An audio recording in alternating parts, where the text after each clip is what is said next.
예수님의 이름으로 환영합니다.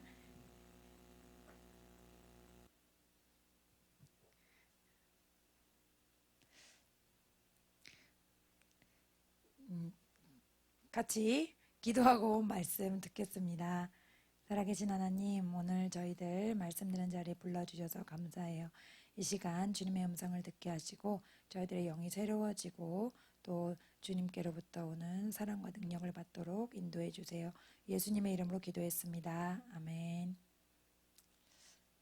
목사님이 안 계신데 안 바쁜데 뭔가 어수선해요. 저것도 혼자 눌러야 되고 뭔가 좀 그랬습니다. 오늘 깨닫는 자가 되라 라는 제목으로 함께 하나님의 말씀 나누겠습니다. 세상에서는 사람이랑 원숭이랑 같은 존재라고 가르치지만 동물과 사람은 많은 차이가 있어요. 그 중에 중요한 차이 중에 하나가 이제 사람은 뭔가를 깨달을 수 있고 동물은 아무것도 깨닫는 게 없다는 거죠. 그래서 자식이 이렇게 커서 부모님의 사랑을 깨닫게 되죠. 어릴 때는 사랑을 몰랐다가 또 나중에 뭔가 자기가 잘못한 것을 깨달을 수 있어요. 사람은 부모님의 잔소리를 듣다가 어느 순간 공부해야겠구나 라는 깨달음을 얻을 수가 있죠. 그래서 사람은 깨닫고 바뀔 수 있는 존재라는 것이 굉장히 귀중한 것 같아요. 하나님도 우리가 뭔가를 깨닫고 바뀌기를 원하세요. 세상에서도 우리가 뭔가 깨달으면 바뀌잖아요. 공부할 가치를 깨달으면 공부를 하게 되고 또 사랑을 깨달으면 부모님께 더 잘하게 되고 그렇게 바뀌는 것처럼 하나님도 우리가 뭔가를 깨닫고 영적으로 변화되기를 원하십니다. 그러면 어떤 것을 깨달아야 할지 함께 말씀을 통해서 알아보겠습니다. 첫 번째로는 인간은 진리를 스스로 깨달을 수 없다는 것을 알아야 합니다. 로마서 3장 10절에서 12절 말씀 같이 읽겠습니다. 의인은 없나니 하나도 없으며 깨닫는 자도 없고 하나님을 찾는 자도 없고 다 치우쳐 함께 무익하게 되고 선을 행하는 자는 없나니 하나도 없도다. 아멘. 우리가 세상에서는 뭔가를 깨닫고 변화될 수 있는 능력이 이미 주어져 있는데 근데 영적인 것은 스스로 깨달을 수가 없더라라고 주님이 말씀하세요. 그래서 의인은 없나니 하나도 없다라고 말씀하시고 의인을 다른 말로 또 깨닫는 자라고 하셨어요. 그래서 의인은 하나님의 사랑을 깨닫는 자예요. 또 하나님께 감사할 줄 아는 자예요. 하나님의 사랑을 기억하는 사람, 그 사람이 의인이거든요. 근데 그런 사람은 하나도 없더라. 주님이 그렇게 말씀하셨어요. 그래서 다 치우쳐 무익하게 되고 선을 행하는 자가 없다. 이렇게 말씀하십니다. 제가 여러 번 말씀드렸는데 의인의 의자가 어떤 자죠? 오를 의. 거기 위에가 양자고 밑에는 나자예요. 그래서 양은 어린 양 대신 예수님. 그리고 나는 나를 말하죠. 그래서 내 위에 예수님이 왕이 되셔야만 내가 오라질 수 있는 거예요. 인간은 예수님 없이는 오를 수가 없다. 이 한자를 누가 만들었어요? 고대 사람들이 만든 거 아니에요. 근데 그 사람들에게도 진리를 알 수 있는 통로가 있었다는 것을 우리가 알 수 있거든요. 제가 몇 개 들은 게 있어요. 근데 진짜 놀랍더라고요. 여러분 금알금자 아세요? 금알금자가 나무 목자 위에 두 개에다가 볼시자가 밑에 있어요. 근데 볼시자가 그 한문에서 하나님을 뜻한대요. 근데 나무 목자, 생명나무와 선악과를 먹지 말라 그러셨잖아요. 그래서 그게 금알금자라는 거예요. 굉장히 놀랍지 않아요? 그래서 한자에도 이렇게 진리의 말씀이 들어있더라. 우리가 진리를 듣는 게 우리뿐만이 아니라 이제 창세로부터 이렇게 입과 입을 통해서 전해왔고 글자에도 그것이 들어있다는 걸 우리가 기억해야 됩니다. 그래서 하나님은 의인, 가만히 있어도 하나님의 은혜를 아는 사람은 한 명도 없다고 말씀하시고 모두가 곁길로 나가 하나같이 쓸모없게 되었다. 그러니까 예수님이 없으면 하나님 입장에서는 우리는 쓸모 있는 자다, 쓸모 없는 자다, 쓸모 없는 자라는 거죠. 하나님 없이 무슨 일을 해도 우리는 무익한 존재가 되었단 말이에요. 그리고 선한 일을 행하는 사람은 단 한 사람도 없다라고 말씀하세요. 그래서 세상 사람들은 이렇게 어떤 행위로 하는 선을 선이라고 생각해요. 그게 내가 착한 일이다, 그렇게 생각을 하거든요. 그래서 기부를 하거나 어려운 사람을 돕거나 이런 일을 선한 행위라고 생각하는데, 하나님이 보시는 선은 존재가 바뀌어야 되는 거예요. 그러니까 뿌리 안에 우리에게 원죄가 들어있죠.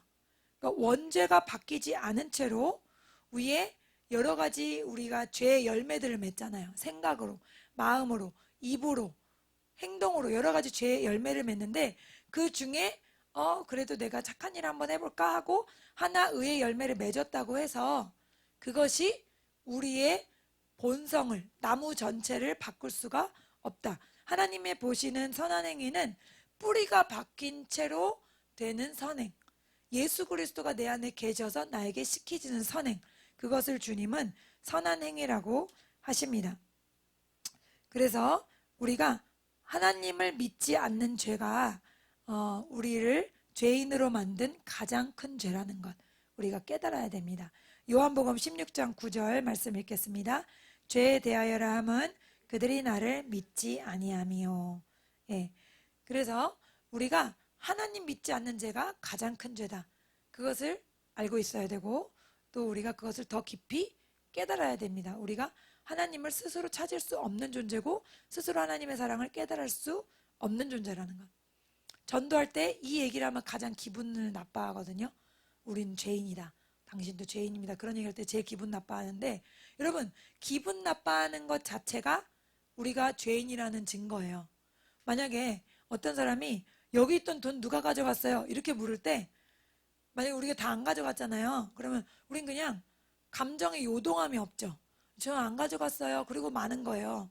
근데 가져간 사람이 있죠, 만약에. 그러면 아니, 안 가져갔는데 그런 걸 왜 물어봐요 하면서 화가 나거든요. 그러니까 우리가 당신 죄인이에요, 근데 내가 무슨 죄인이에요, 이렇게 말하는 것 자체가 나 안에 뭔가가 문제가 있다는 증거가 될 수 있다는 걸 우리가 알아야 되는 거예요. 그래서 우리가 스스로는 깨달을 수 없는 존재라는 걸 먼저 첫 번째 깨달아야 합니다. 두 번째로는 깨닫는 것이 가장 큰 복이다라는 것을 알아야 돼요. 팔복 중에 하나, 팔복 중에 세상에서 말하는 복은 한 개도 없어요. 그렇죠? 의를 위해서 핍박받는 것이 복이라고 하시고, 또 마음이 가난한 것이 복이라고 하시고, 세상에서 말하는 복은 한 개도 없는데, 그 중요한 8가지 복 중에 하나가 뭐냐? 의에 줄이고 목마른 것이 복이라는 거예요. 의는 뭐예요? 그리스도로 인해서 내가 거룩해지는 거죠. 그래서 주님처럼 내가 거룩해지고 싶고 예수님과 가까워지고 싶고 주님의 얼굴을 구하는 그것이 바로 의에 줄이고 목마른 거거든요. 근데 이거는 이 사람에게는 복이 있다 그랬어요. 어떤 복? 영적인 복, 그리고 혼과 육의 복. 그래서 골로새서 1장 21절 보면은 이 복은 아무에게나 주어지는 것이 아니라 비밀이다. 비밀. 하나님이, 다 같이 읽겠습니다. 하나님이 그들로 하여금 이 비밀의 영광이 이방인 가운데 얼마나 풍성한지를 알게 하려 하심이라. 이 비밀은 너희 안에 계신 그리스도시니 곧 영광의 소망이시라. 아멘. 에베소서 3장 3절에서 4절. 곧 계시로 내게 비밀을 알게 하신 것은 내가 먼저 간단히 기록함과 같으니 그것을 읽으면 내가 그리스도의 비밀을 깨달은 것을 너희가 알 수 있으리라. 아멘. 그래서 예수님은 비밀이라는 거예요. 그래서 그 비밀이 뭔지 아는 사람만 아는 거지, 비밀이 뭔지 모르는 사람은 전혀 그것을 알 수가 없다는 거예요. 우리 예전에 그런 일이 있었죠. 바닷가에 사는 분들은 깊은 바다에서 뭔가 이렇게 하나 떠올라오는 때가 있다는 거예요.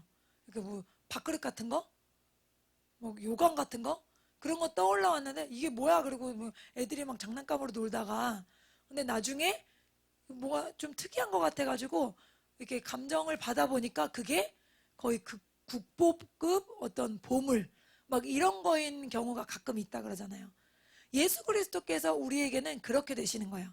세상 사람들에게는 그것이 아무것도 의미가 없는 거지만 우리에게는 그것이 밝혀지는 보물이 되는 줄 믿습니다. 그래서 예수님이 우리에게 비밀이 된다는 것 우리가 그것을 알아야 돼요. 마태복음 13장 44절. 비밀인 것을 아는 사람은 온 재물을 다 바쳐서 예수님을 사게 된다는 거예요. 천국은 시작. 천국은 마치 밭에 감추인 보와 같으니 사람이 이를 발견한 후 숨겨두고 기뻐하며 돌아가서 자기의 소유를 다 팔아 그 밭을 사느니라. 또 천국은 마치 좋은 진주를 구하는 장사와 같으니 극히 값진 진주 하나를 발견하매 가서 자기의 소유를 다 팔아 그 진주를 사느니라. 아멘.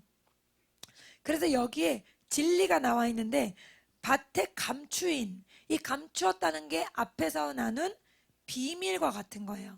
예수님은 감추인 분이고 비밀인데 그분은 보아이신 거죠. 그런데 사람이 만약에 이걸 발견하잖아요. 예수님을 발견하면 자기의 소유를 다 팔아서 사도 그것을 아까워하지 않는다는 거예요. 왜냐하면 이 가치가 얼마나 큰지 알기 때문이죠. 그래서 여기 진리가 들어있는데 그것은 바로 예수님을 발견한 사람은 재산을 다 판다 해도 예수님을 사기를 원한다는 거예요. 예수님을 얻기 원한다는 거예요. 다른 말로 하면 내가 예수님을 믿는다 하면서도 모든 것을 다 주고 살 수는 없을 것 같아. 그러면 그것이 예수님을 발견한 게 아니라는 거죠. 주님은 두 가지 말씀으로 우리에게 설명하셨어요. 첫 번째는 감추인 보화, 두 번째는 좋은 진주. 그것이 극히 값진 진주이기 때문에 내 모든 것을 팔아도 그것을 사고 싶을 만큼 그런 무한한 가치가 있다는 거예요. 그건 바로 예수님을 말하는 거거든요. 그래서 우리에게 주님이 지금 뭐 집 다 팔아와라 그러진 않으시지만 그런 요구를 하신다고 해도 내 마음에 그런 것을 할 수 있는지 스스로 점검해 봐야 합니다. 그것이 정말 예수 그리스도 안에 있는. 그래서 누가복음 14장 26절에 보면요. 무릇 내게 오는 자가 자기 부모와 처자와 형제와 자매와 더욱이 자기 목숨까지 미워하지 아니하면 능히 내 제자가 되지 못하고. 잘 아시겠지만 여기서 미워한다는 말은 감정적으로 미워한다는 게 아니에요. 앞에는 온 재산을 바쳐서라도 살 수 있는 게 예수님이 되어야 한다 그러셨고요. 지금은 또 뭐라고 그러시냐면 부모, 처자, 형제, 자매, 자기 자신까지 버릴 수 있어야 된다는 거예요. 예수님을 얻기 위해서라면. 예수님과 그 가치가 충돌할 때 예수님을 선택할 수 있어야 된다는 거죠.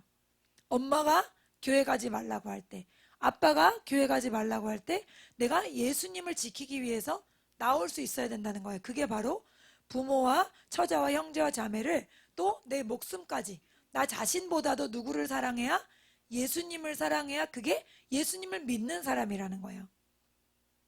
그러니까 이것이 바로 주님이 주시는 비밀이 열린 사람에게 주시는 깨달음인 거죠. 부모가 자식들 양육할 때 아유 참 말 안 듣는다 이런 생각하거나 이런 말할 때가 있죠. 주님도 말씀 속에 참 말 안 듣는다 라는 뜻으로 하신 말씀이 있거든요. 그게 바로 뭐냐면 귀 있는 자는 들으라예요. 들을 귀 있는 자는 들으라. 아니 귀 없는 사람이 어디 있어요? 이 청각 장애인 분들도 귀가 없지는 않아요. 그렇죠? 귀는 있는데 소리가 안 들리는 거예요. 근데 주님은 말씀을 가르치시면서 그 자리에서 여러 번 들을 귀 있는 자는 들으라. 들을 귀 있는 자는 들으라. 그렇게 말씀하셨거든요. 그럼 이 들을 귀는 뭐겠습니까? 바로 영적인 귀죠. 깨닫는 귀. 진리를 발견하는 귀. 예수님과 그 어떤 것도 바뀔 수 없다고 생각하는 그런 믿음을 가진 귀가 바로 그런 들을 귀라고 할 수 있습니다.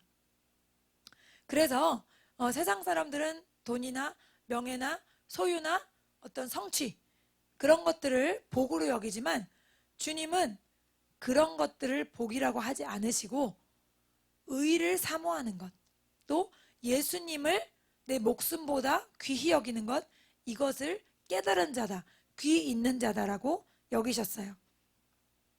누가복음 12장 15절에 보면 그들에게 이르시되 삼가 모든 탐심을 물리치라. 사람의 생명이 그 소유에 넉넉한 데 있지 아니하니라 하시고. 아멘. 그래서 하나님, 예수님은 사람의 생명보다 귀한 게 어디 있겠어요, 우리에게. 당장 우리가 죽는다 그러면 그게 가장 큰 위기잖아요. 그런데 그 생명이, 여기서 말한 생명은 우리 육체의 목숨을 말씀하시는 게 아니에요. 사람의 생명, 주님 말씀하시는 생명은 영생을 말하는 거거든요. 사람의 생명은 어디에 있지 않다? 소요에 넉넉한 걸로 받을 수가 없다는 거예요. 돈을 아무리 교회에 많이 낸다고 그걸로 생명을 얻을 수가 없다는 거죠. 일부 타락한 교회들이 무슨 헌금을 많이 내는 사람 순서로 그렇게 했는지 모르겠어요. 그렇게 했을까요, 설마? 그런 생각도 들지만 있을 수 있겠죠. 제가 이제 전도를 하다 보면 교회도 다 돈잔치라는 거예요. 그래서 돈 많이 낸 사람은 막 이렇게 추앙을 받고 돈을 안 낸 사람은 업신여김을 받는다. 뭐 그런 식으로 얘기를 하시더라고요. 뭔가 맺힌 게 있는 것 같아요. 근데 그런 얘기를 들으면서 그 말을 들으면서 철렁했어요. 저게 정말 교회면 어떡하지? 그런 생각이 철렁했고, 그리고 참 주님이 탐심을 물리치라고 하신 뜻이 무슨 뜻인가 생각하게 됐거든요. 왜냐하면 세상 사람들은 거의 다 돈이 주인이에요. 그래서 주님이 재물과 하나님을 겸하여 섬길 수 없다. 다른 것은 주님이 겸하여 섬길 수 없다는 말을 하시지 않았어요. 그런데 꼭 재물만은 겸하여 섬길 수 없다고 하셨거든요. 그만큼 재물은 우리에게 강력한 의지가 되기 때문이에요. 그래서 세상 사람들이 그런 부분에 오해하고 있지만 사실은 하나님은 그런 재물 때문에 헌금의 많고 적음 때문에 사람의 귀천을 정하는 분 아니에요. 그렇지만 예수님을 사기에는 내 목숨도 아깝지 않고 내 온 재산도 아깝지 않아야 진정한 그리스도인의 고백이기 때문에 주님께 헌금을 드릴 때 인색함으로 억지로 해서는 그것은 진짜 믿음의 상태라고 할 수가 없다는 거죠. 그러니까 하나님의 성령이 가르쳐 주지 않으시면은 이 이야기는 전혀 이해할 수 없는 얘기예요. 그러니까 헌금 내는 순서가 아니라면서 또 헌금이 중요하다고 이렇게 이해가 안 되는 얘기일 수 있거든요. 그러나 이 얘기는 같은 이야기입니다. 그래서 주님과 돈을 같이 사랑할 수 없고 주님은 돈 때문에 사람의 귀천을 정하시지 않는다는 거죠. 그래서 우리가 생명이 얼마나 귀해요. 그 삼성 이건희 회장님은 돌아가셨어요. 승용차가 뭐 300억? 똑같은 차가 색깔만 바꿔서 되게 막 여러 개래요. 근데 돌아가셨잖아요. 어디 계세요 지금? 예수 안 믿었잖아요. 원불교잖아요, 그 가정이. 그러면 영원한 지옥에 타고 있잖아요. 그 사람은 많은 소유가 있었지만 그 사람은 예수 그리스도의 생명을 얻지 못했어요. 우리가 그 사람을 부러워하겠습니까? 부러워할 게 없죠. 너무나 안타깝고 불쌍한 영혼인 거죠. 그래서 요한복음 3장 18절 그를 믿는 자는 심판을 받지 아니하는 것이요 믿지 아니하는 자는 하나님의 독생자의 이름을 믿지 아니하므로 벌써 심판을 받은 것이니라.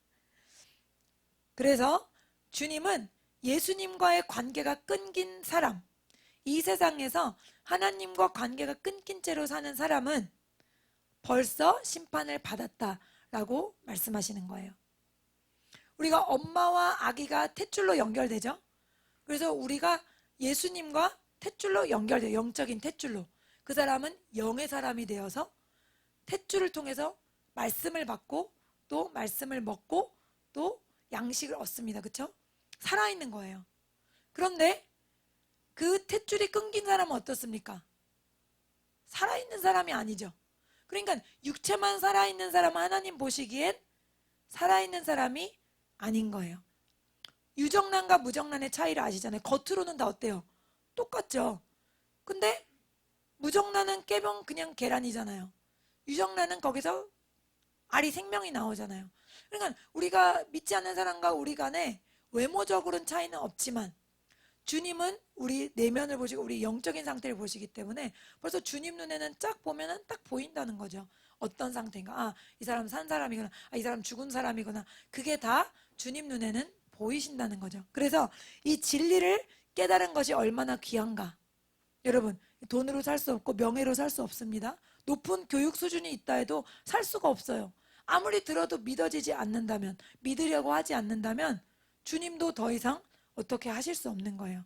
그래서 이 진리를 깨닫는 이 복이 얼마나 큰 복이신지 여러분 깨달으시기를 바랍니다. 제가 한번 전에 소개해드렸는데 그 팔계스님이라는 분 소개해드렸죠. 너무 집이 가난해서 육성예배를 엄마가 내라 그랬는데 그걸 훔쳐가지고 서울역에 무작정 왔다는 거죠. 근데 서울역에 그 스님이 한 분 앉아 계셨는데, 야, 너 육성예배 훔쳐가지고 지금 왔지? 이게 자기를 알아맞히더라는 거예요. 그래서 자기 깜짝 놀래가지고 어떻게 날 아세요? 그랬더니 다 아는 게 있어. 이러면서 날 따라와. 그래서 큰 절로 데려가가지고 어린아이를 그 스님이 되도록 훈련을 계속 시켰다는 거죠. 근데 결국엔 그 정말 스님이 되려면 마지막 순간에 뭐를 하더라? 신내림을 받아야 된대. 무당이랑 똑같이. 자기가 신내림을 받아가지고 기도를 하는데 그 무당들이랑 똑같더라고요. 밤 12시면은 이 신이 기도를 시킨대요. 이 신이 계속 기도 시키고 밤새도록 기도를 하고 이제 4, 5시쯤 되면은 계시가 온대. 그래서 오늘 누구를 만날 거고 누구를 만날 건데 이 사람은 이렇고 이 사람은 이래. 그러니까 가서 네가 얘기해주면 다 깜짝 놀랄 거야. 하면서 진짜 길에 나가면 그렇게 된다는 거예요. 자기가 그렇게 말을 맞추면 자기가 끌려왔듯이 그렇게 자기를 자기를 따라서 다 이제 절로 들어왔더라는 거죠. 그래서 다 정말 부처님을 믿고 자기를 따르고 의지하고 힘든 일 있을 때마다 와서 기도받고 이런 종교 생활을 하게 됐다는 거예요. 그러다 어느 날 귀신이 그랬대요. 야, 내일은 누구누구를 만날 건데 너 얘가 말 시키면 절대 말하지 마. 이러더래요. 그래서 왜 그러지?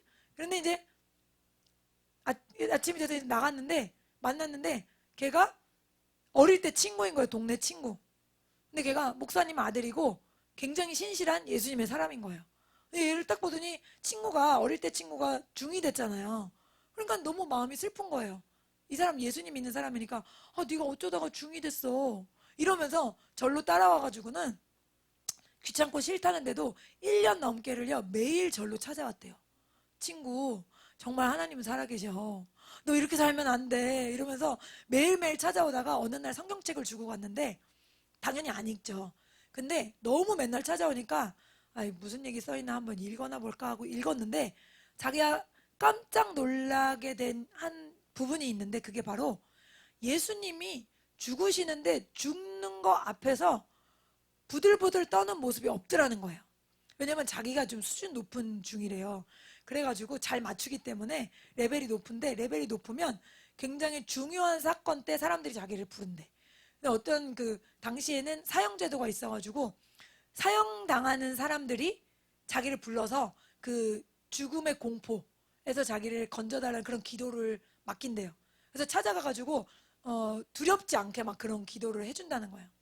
근데 안타깝게도 기도해줄 때는 조금 낫는 것 같다가 기도가 끝나면 어때요? 또 엄청나게 두려워하더라는 거예요. 그래서 그 죽음의 공포가 어떤지 자기가 알기 때문에 예수라는 자가 어떻게 하나도 두렵고 공포심이 없이 저렇게 죽을 수가 있지? 십자가에 굉장히 잔인하게 죽으면 어떻게 저럴 수 있지?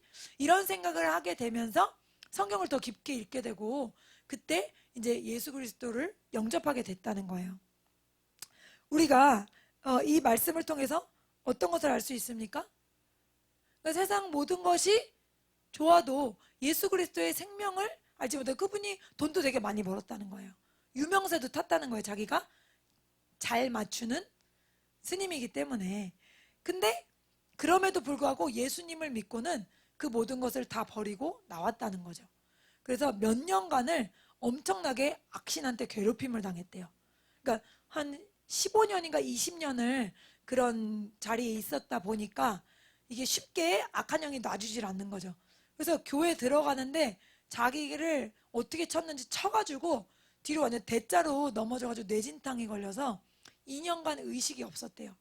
근데 자기 엄마가 자기를 교회 앞에다가 의사는 안 된다 그랬는데 이제 가망 없다 안 깨어날 거다 했는데 이 엄마가 여기다가 애를 펴놓고 교회 앞에다 펴놓고 거기다가 하나님 얘만 살려주시면 제가 뭐든지 하겠다. 그러니까 엄마가 2년을 간곡하게 기도해가지고 이분이 살아나시고 그리고 이렇게 간증을 쓰실 수 있게 됐다는 거예요. 그래서 우리가 알 수 있는 것이 정말 예수 그리스도의 생명이 얼마나 놀라운가. 뭐 돈도 편히 들어오고 아는 사람에게 존경도 받고 불교대학 가서 강의도 하고 그랬대요, 자기가. 그러면은 딱 보면은 젊은 청년들 중에 자기 눈에 들어오는 애들이 있대. 눈 반짝반짝하고 반응을 딱딱 하는 애들. 그럼 걔네들을 끝나고 나무라 그래가지고 얘기 좀 하고 이게 들어오면은 자기 때문에 중이 된 사람도 많더라는 거예요. 그래가지고 자기가 예수 믿고 나서 내가 잘못 경험한 거다 이거. 나 이제 예수 믿게 됐다. 그러니까 니도 예수 믿어라. 그렇게 말을 하는데 그렇게 찾아다니면서 자기가 말을 했대요. 근데도 그 사람들이 그것을 받아들이지 않더라는 거예요. 너무 예수 믿고 진리를 깨닫게 되는 게 어때요? 아무에게나 열려지는 비밀이 아니라는 것을 여러분 아시고 이 귀중한 진리가 깨달아진 것에 대해서 여러분 정말 감사하실 수 있기를 바랍니다. 주님 뭐라 그러십니까? 마가복음 9장 43절, 45절, 47절 읽겠습니다. 만일 내 손이 너를 범죄하게 하거든 찍어버리라. 장애인으로 영생에 들어가는 것이 두 손을 가지고 지옥 곧 꺼지지 않는 불에 들어가는 것보다 나으니라. 만일 내 발이 너를 범죄하게 하거든 찍어버리라. 다리 저는 자로 영생에 들어가는 것이 두 발을 가지고 지옥에 던져지는 것보다 나으니라. 만일 내 눈이 너를 범죄하게 하거든 빼버리라. 한 눈으로 하나님의 나라에 들어가는 것이 두 눈을 가지고 지옥에 던져지는 것보다 나으니라. 거기에서는 고독에도 죽지 않고 불도 꺼지지 아니하느니라. 사람마다 불로써 소금치듯 함을 받으리라. 아멘. 네, 주님은 지옥은 꺼지지 않는 불이 있는 곳이고 거기는 손을 잘라도 발을 잘라도 눈을 빼버려도 거기만은 가면 안 된다라고 말씀하세요. 그래서 우리가 이 지옥에 대한 말씀을 우리가 온전히 믿어야 할 줄 믿습니다. 왜 이 지옥에 대한 말씀을 믿어야 할까요? 하나님은 크고 두려운 분이에요. 그런데 우리가 신앙생활을 오래 하다 보면은 하나님을 두려워하기보다는 하나님을 너무 편하게 여기게 되기가 쉽거든요. 그래서 우리가 성경 말씀에 너희의 구원을 두렵고 떨림으로 이루라 하는 그 말씀을 항상 기억해야 됩니다. 왜냐하면 구원은 끝까지 내가 이루는 것, 끝까지 예수님을 붙들 때 완성되는 것이지 나는 이제 지옥에 갈 일은 없어 하고 내 마음대로 세상을 살고 하나님의 뜻을 따르지 않는다면 그것은 보장되는 것이 아니라는 것을 우리가 알아야 돼요. 손을 찍고 발을 찍는 것이 얼마나 고통스럽겠어요. 눈을 빼는 거 상상할 수도 없는 일이죠.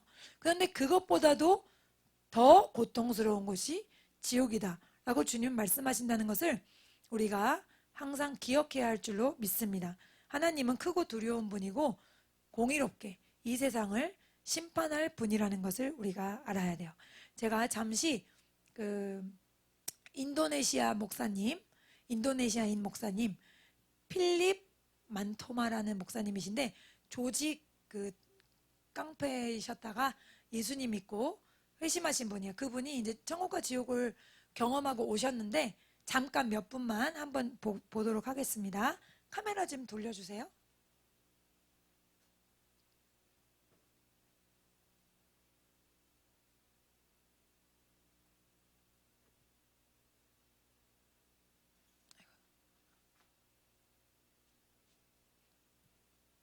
Holistic crusades. Yeah.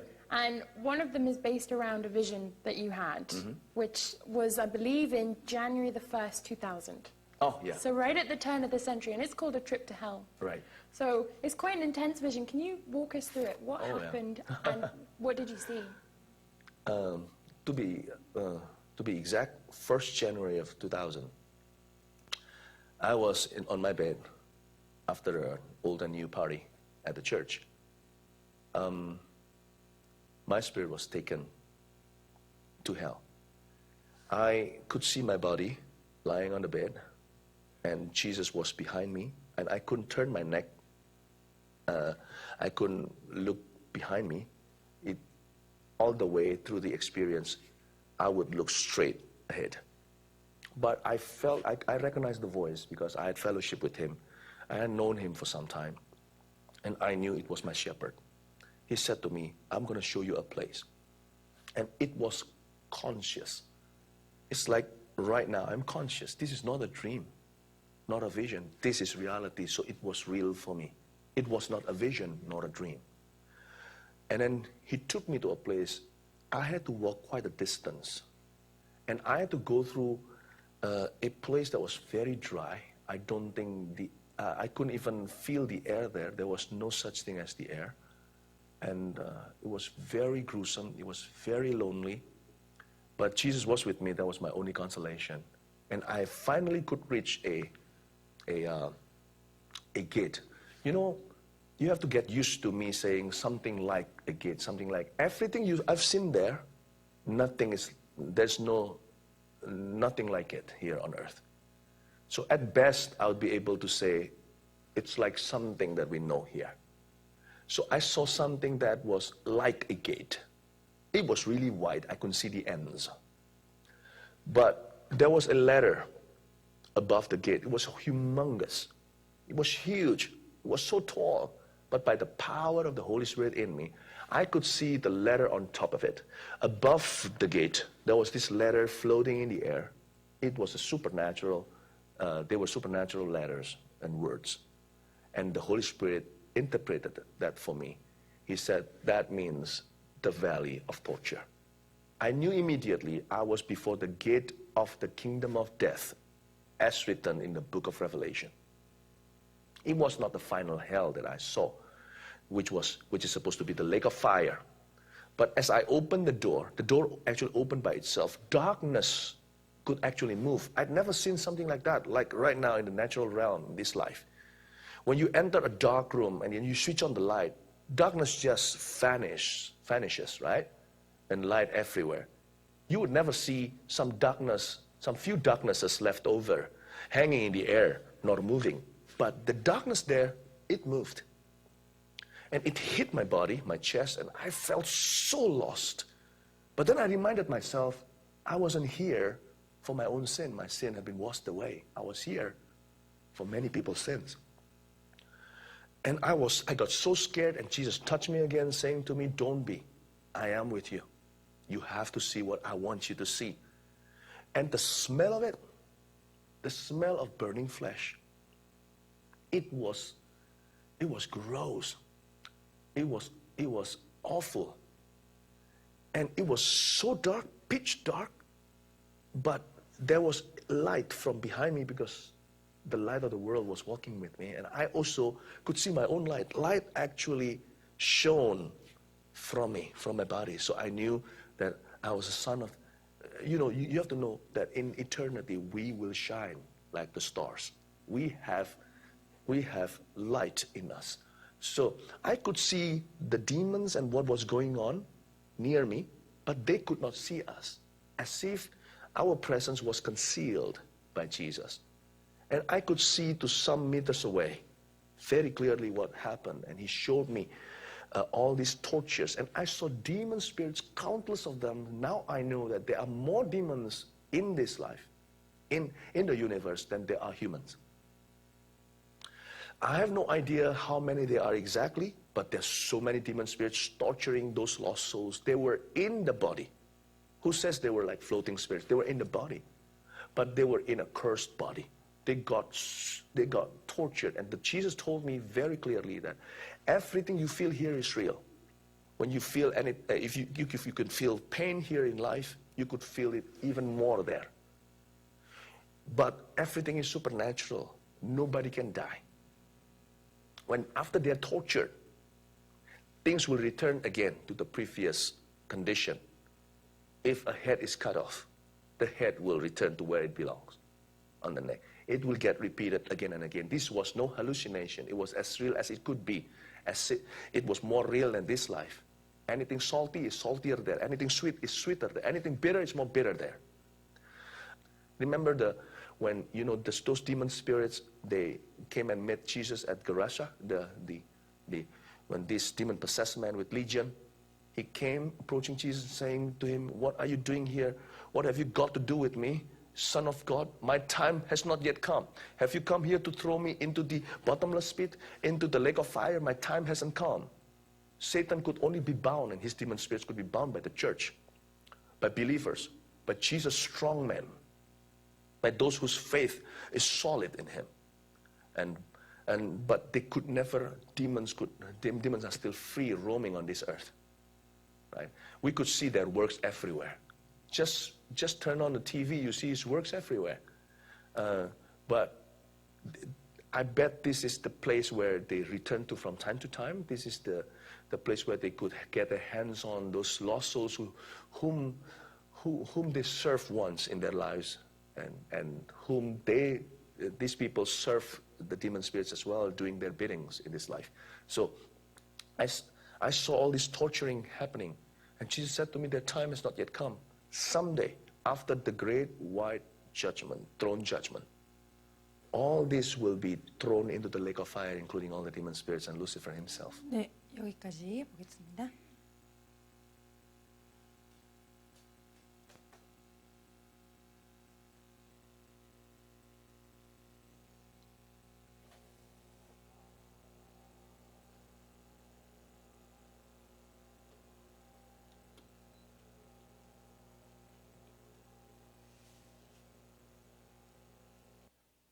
예, 그래서 이거 보면은 얘기하시는 거랑 좀 다른 분 얘기랑 공통되는 게 뭐냐면, 제가 예전에 제사 드리는 장면 본분 설명드렸죠. 그 제사 드리는 장면을 이렇게 보게 됐는데 우연히, 근데 거기에 하나님이 영안을 열어주셔서 귀신들이 엄청나게 많더라는 거죠.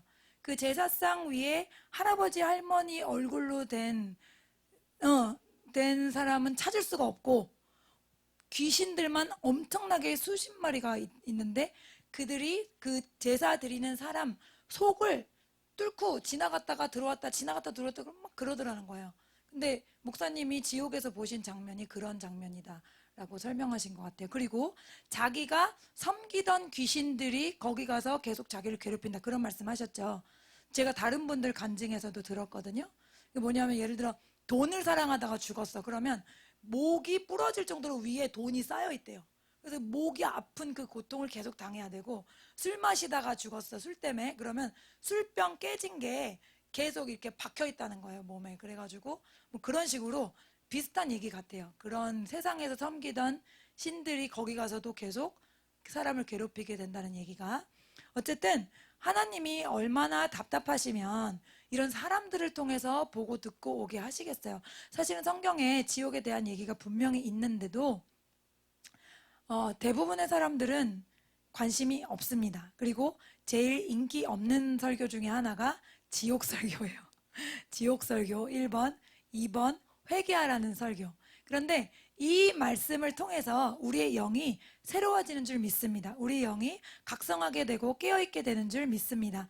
그래서 보세요. 남미의 어떤 그 소녀 간증도 제가 들어봤거든요. 또 우리나라에서도 그 무슨 목사님이 장로교 은퇴 목사님이신데, 이제 은퇴하기 얼마 남지 않았는데 성도들이 너무 천국 지옥 설교할 때마다 졸더라는 거죠.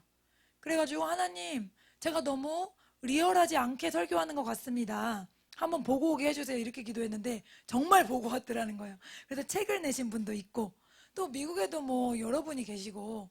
그러니까 보세요. 전 세계에 서로 알지 못하는 사람들, 또 나이도 다른 이 사람들이 비슷한 이야기를 하고 있다면 한 번쯤은 생각해 봐야 되지 않을까요? 그런데도 대부분의 사람들은 관심이 없다.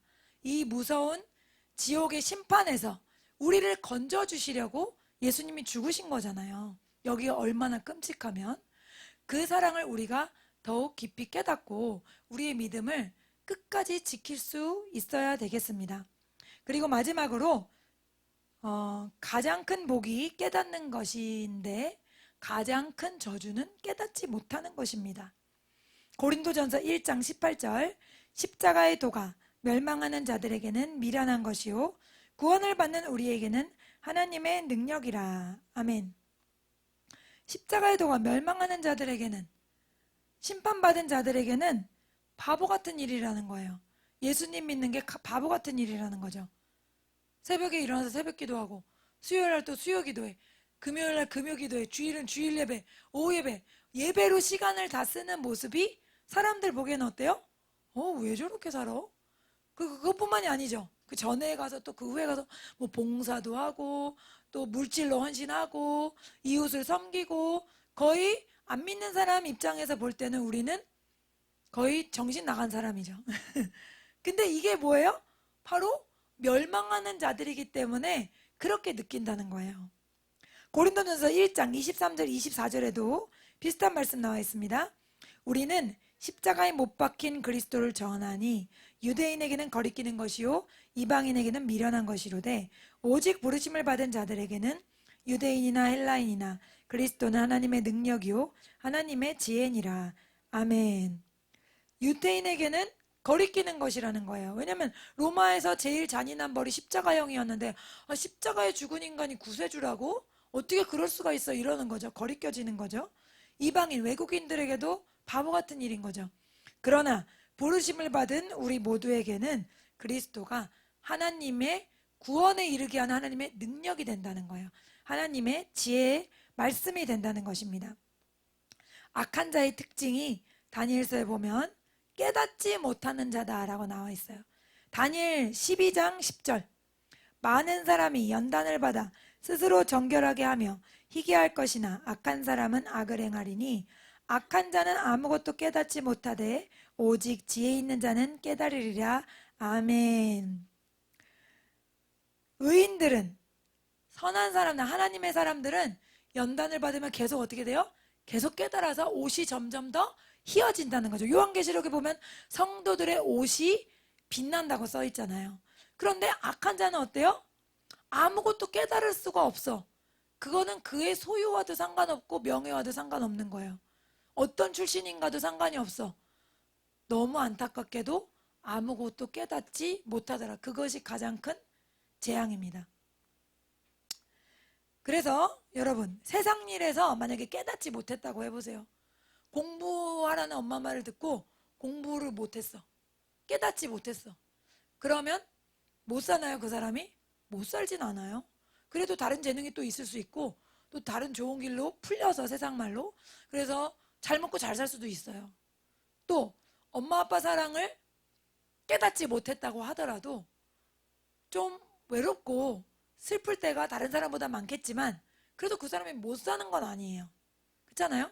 그리고 병원에서 의사가 이거 약 하루에 3번씩 드시고 운동하세요 이랬는데 그 가치를 깨닫지 못해서 안 했어. 그러면 건강을 잃겠죠. 그러나 내가 이렇게 아파서 안 되지. 그리고 다시 병원 가면 다시 한번 기회가 올 수도 있는 거예요. 즉 세상에서 깨닫지 못한 건 슬프고 괴롭겠지만 2번째 기회도 있을 수가 있더라. 그런데 진리를 깨닫지 못한 건 2번째라는 건 없다. 한 번 지옥에 가면 다시는 돌아올 수 없잖아요. 그래서 사탄은 우리가 한 번 지옥에 가서 올 수 없다는 것을 잊게 하려고 계속해서 어떤 이야기를 해주죠? 이번 생, 다음 생엔, 야 이번 생엔 망했어. 다음 생에 잘해보는 거야. 이런 용어를 아이들의 입에서까지 나오도록 무슨 드라마에서도 뭐 전생애랑 뭐 요즘생이랑 만나가지고 뭐 그런 스토리도 만들고 아무튼 그 불교에서 만들어낸 얘기를 그거를 막 사람들의 사상 속에 생각 속에 심어주려고 그래요. 왜? 이번에 잘 안 믿어도 다음에 또 기회가 있는 거야. 이런 생각을 심어주는 거죠. 그래서 진리를 찾지 못하도록 그리스도를 만나지 못하도록 하는 것이죠. 그래서 우리가 이런 영적인 방해를 구분할 수 있어야 됩니다. 하나님께서요,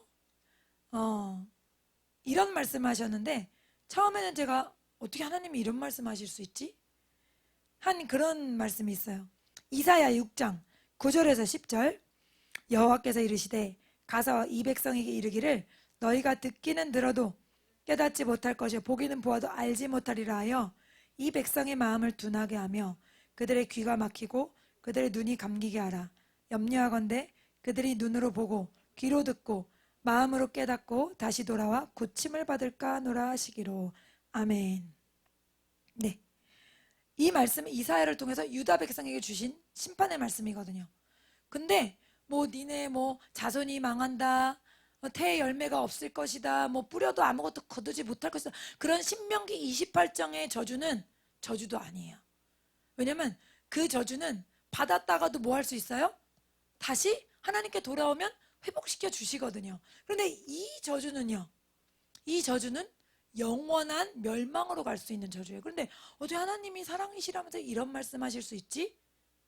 이것도 하나님인 것을 우리가 받아들여야 돼요.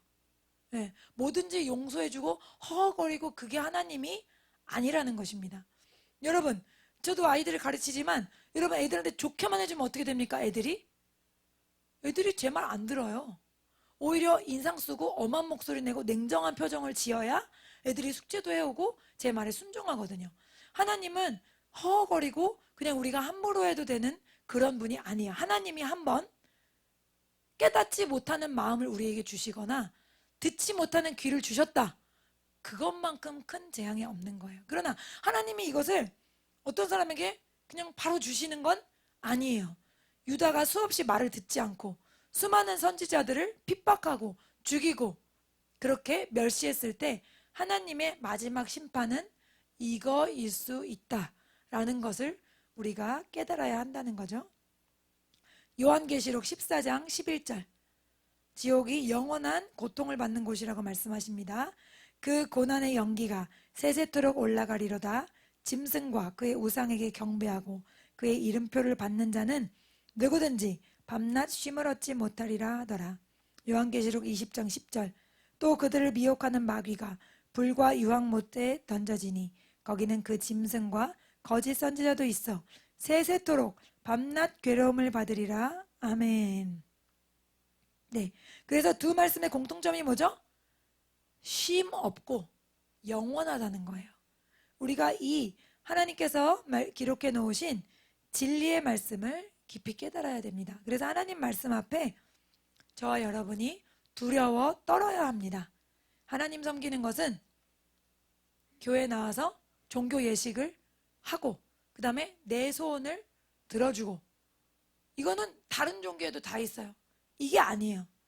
예수님을 섬기는 것, 하나님을 섬기는 것은 이런 것이 아닙니다. 우리가 철저히 하나님의 뜻에 순복하는 거예요. 세상 모든 종교는 그 신이 내 꿈을 이루어주는 거예요. 하나님은 내 꿈을 이루기 위해서 존재하는 분이 아니에요. 우리의 기도를 들으시기 기뻐하시지만 사랑하시기 때문에, 우리를 낳은 부모님보다 훨씬 더 깊이 우리를 아시기 때문에 들어주기 기뻐하시지만, 내 소원 안 들어준다 그래서 삐지거나 실망한다는 거는 하나님이 어떤 분인지 모른다는 거죠. 내가 하나님 말씀 들어야 됩니까? 하나님이 내 말을 들어야 됩니까? 내가 하나님께 순종해야 되는 거예요. 그래서 하나님 말씀 하나하나에 우리가 두렵고 떨림으로 지켜나갈 때 우리가 구원을 이룰 수 있는 줄 믿습니다. 하나님께서 열심을 내라. 뜨겁거나 차지 않으면 내가 너를 토하여내겠다. 이런 말씀을 하셨어요. 그리고 입을 열어 때를 얻든지 못 얻든지 전하라. 그런 명령을 하셨고, 또 너희는 내가 거룩한 것처럼 거룩하라 라는 이런 명령을 주셨는데, 우리가 매일의 삶의 순간순간에 이런 말씀을 붙들고 하나님의 말씀대로 살아드리려는 시름이 없다면 이거는 벌써 졸고 있는 거예요. 우리의 영이 나태해져 있는 겁니다. 그래서 오늘 말씀을 붙잡고 우리가 두렵고 떨림으로 하나님을 경외하고 또 끝까지 믿음을, 구원을 지킬 수 있게 해달라고 함께 기도하시기를 바랍니다. 다 같이 주여 부르시고 기도하겠습니다. 주여. 사랑하는 주님, 오늘 말씀을 통하여 하나님은 위대하신 분이고 크고